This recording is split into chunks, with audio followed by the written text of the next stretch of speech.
Welcome back. U.S. Secretary of State John Kerry is leading diplomatic efforts to build an international coalition against Islamic State militants responsible for killing civilians across Syria and Iraq. VOA State Department correspondent Scott Stearns reports on what that coalition might look like. The United States is working to push beyond airstrikes against Islamic State fighters in Iraq to a broader coalition against the Syrian-based militants. Ladies and gentlemen. Speaking in Estonia on his way to a NATO summit in Wales, President Obama said a coalition to take on the Islamic State, also known as ISIS, is complicated by the power vacuum in Syria. It is going to take time for us to be able to form the regional coalition that's going to be required so that we can reach out to Sunni tribes in some of the areas that ISIS has occupied and make sure that we have allies on the ground in combination with the airstrikes that we've already conducted. So the bottom line is this.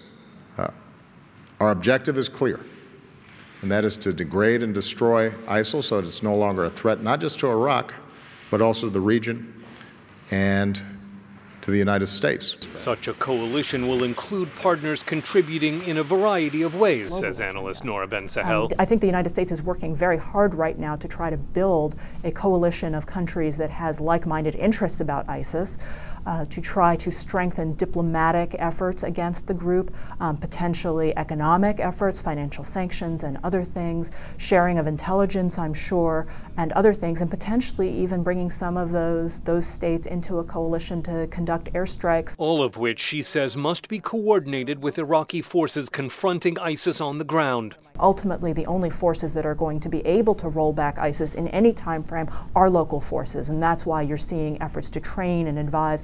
That's what the United States is doing. Those Iraqi forces will answer to a new government in Baghdad that's backed by Iran, which also opposes the Islamic State.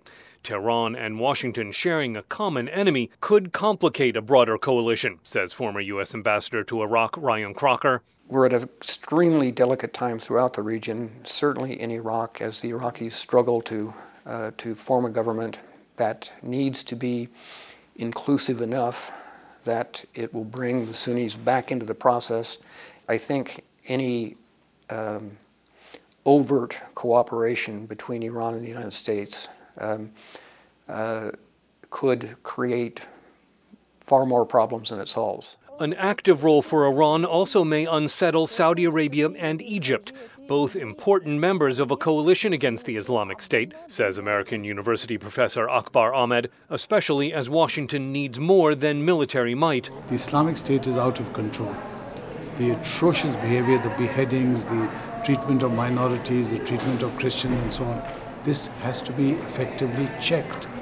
But if the United States thinks it can be checked simply by dropping a couple of bombs and using some missiles, I don't think that's going to happen. Ahmed says the Obama administration must be careful not to make the same mistakes that he says the United States made in the war against Saddam Hussein, leading to disaffected Iraqi Sunni militants who helped found the Islamic State. Scott Stearns, VOA News at the State Department.